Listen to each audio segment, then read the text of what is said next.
ಜನವರಿ 22ರಂದು ಅಯೋಧ್ಯೆಯಲ್ಲಿ ಶ್ರೀರಾಮ ಮಂದಿರ ಉದ್ಘಾಟನೆಯಾಗಲಿದ್ದು, ರಾಮಲಲ್ಲಾ ಪ್ರಾಣ ಪ್ರತಿಷ್ಠಾಪನೆಯಾಗಲಿದೆ. ದೇಶದ ಅನೇಕ ಗಣ್ಯಾತಿ ಗಣ್ಯರಿಗೆ ಈಗಾಗಲೇ ಈ ಕಾರ್ಯಕ್ರಮದಲ್ಲಿ ಭಾಗಿಯಾಗುವಂತೆ ಆಹ್ವಾನವನ್ನ ನೀಡಲಾಗಿದ್ದು, ಇಡೀ ದೇಶವೇ ಈ ಅಭೂತಪೂರ್ವ ಕ್ಷಣವನ್ನ ಕಣ್ತುಂಬಿಕೊಳ್ಳುವುದಕ್ಕೆ ಕಾತರದಿಂದ ಕಾಯ್ದಿದೆ. ಆದರೆ ಕಾಂಗ್ರೆಸ್ ಶ್ರೀರಾಮ ಮಂದಿರ ಉದ್ಘಾಟನೆಯ ಆಹ್ವಾನವನ್ನ ಈಗಾಗಲೇ ತಿರಸ್ಕಾರ ಮಾಡಿದೆ. ಎಐಸಿಸಿ ಅಧ್ಯಕ್ಷ ಮಲ್ಲಿಕಾರ್ಜುನ ಖರ್ಗೆ, ಸೋನಿಯಾ ಗಾಂಧಿ, ಅಧೀರ್ ರಂಜನ್ ಚೌಧರಿಯವರು ನಾವು ಗೌರವಯುತವಾಗಿ ಇವರ ಆಹ್ವಾನವನ್ನ ತಿರಸ್ಕರಿಸುತ್ತಿದ್ದೀವಿ ಅಂತ ಹೇಳಿ ಈಗಾಗಲೇ ತಿಳಿಸಿದ್ದಾರೆ.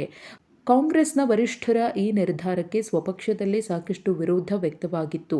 ಇನ್ನು ಕೆಲವರು ವರಿಷ್ಠರು ಸರಿಯಾದ ನಿರ್ಧಾರವನ್ನು ಮಾಡಿದ್ದಾರೆ ಅಂತ ಹೇಳಿ ಬೆಂಬಲಿಸಿದ್ರು.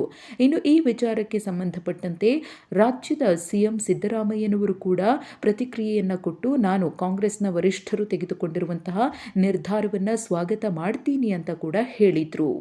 ಕಾಂಗ್ರೆಸ್ನ ವರಿಷ್ಠರ ನಿರ್ಧಾರವನ್ನು ಬೆಂಬಲಿಸ್ತೀನಿ ಎಂದಿದ್ದ ಸಿಎಂ ಸಿದ್ದರಾಮಯ್ಯನವರು ಇದೀಗ ಅಯೋಧ್ಯೆಗೆ ಭೇಟಿ ಕೊಡುವ ವಿಚಾರವಾಗಿ ಮಾತನಾಡಿದ್ದಾರೆ.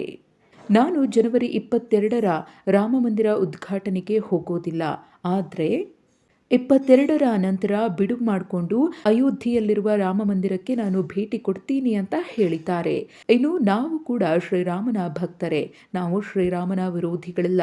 ಆದರೆ ಬಿಜೆಪಿ ಶ್ರೀರಾಮನ ಹೆಸರನ್ನ ರಾಜಕೀಯ ಲಾಭಕ್ಕಾಗಿ ಬಳಸ್ಕೊಳ್ತಾ ಇರುವುದನ್ನ ನಾವು ವಿರೋಧಿಸ್ತೀವಿ ಅಂತ ಹೇಳಿ ಸಿಎಂ ಸಿದ್ದರಾಮಯ್ಯ ಹೇಳಿದ್ದಾರೆ.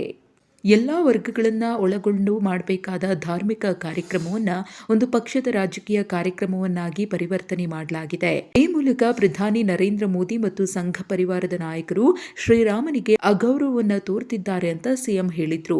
ಕಳೆದ 10 ವರ್ಷಗಳ ಆಡಳಿತದ ಸಾಧನೆಗಳ ಆಧಾರದ ಮೇರೆಗೆ ಚುನಾವಣೆಯನ್ನ ಎದುರಿಸುವ ವಿಶ್ವಾಸ ಪ್ರಧಾನಿ ನರೇಂದ್ರ ಮೋದಿಯವರಿಗೆ ಇಲ್ಲ. ಆ ಕಾರಣದಿಂದಲೇ ಸರ್ಕಾರದ ವೈಫಲ್ಯಗಳನ್ನು ಮರೆಮಾಚುವುದಕ್ಕೋಸ್ಕರ ಹಿಂದುತ್ವದ ಅಲೆಯನ್ನ ಹುಟ್ಟುಹಾಕಲು ಲೋಕಸಭೆ ಚುನಾವಣೆಯನ್ನ ಎದುರಿಸಲು ಅಪೂರ್ಣವಾಗಿರುವ ರಾಮ ಮಂದಿರವನ್ನ ತರಾತುರಿಯಲ್ಲಿ ಉದ್ಘಾಟನೆ ಮಾಡುತ್ತಿದ್ದಾರೆ ಎಂದು ಸಿಎಂ ಸಿದ್ದರಾಮಯ್ಯನವರು ಆರೋಪವನ್ನು ಮಾಡಿದ್ದಾರೆ.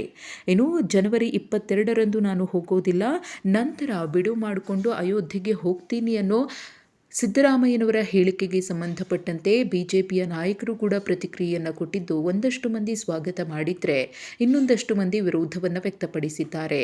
ಇನ್ನು ಅದರಲ್ಲೂ ಸಂಸದ ಅನಂತಕುಮಾರ್ ಹೆಗಡೆ ಒಂದು ಹೆಜ್ಜೆ ಮುಂದೆ ಹೋಗಿ ಏಕವಚನದಲ್ಲಿ ಸಿಎಂ ಸಿದ್ದರಾಮಯ್ಯ ವಿರುದ್ಧ ವಾಗ್ದಾಳಿಯನ್ನು ನಡೆಸಿದ್ದಾರೆ. ನೀನು ಹೋಗು ಇಲ್ಲ ಬಿಡು, ರಾಮ ಮಂದಿರ ಉದ್ಘಾಟನೆ ನಿಲ್ಲೋದಿಲ್ಲ ಮಗನೆ ಅಂತ ಸಂಸದ ಅನಂತಕುಮಾರ್ ಹೆಗಡೆಯವರು ಸಿಎಂ ಸಿದ್ದರಾಮಯ್ಯ ವಿರುದ್ಧ ಏಕವಚನದಲ್ಲೇ ವಾಗ್ದಾಳಿಯನ್ನು ನಡೆಸಿದ್ದಾರೆ.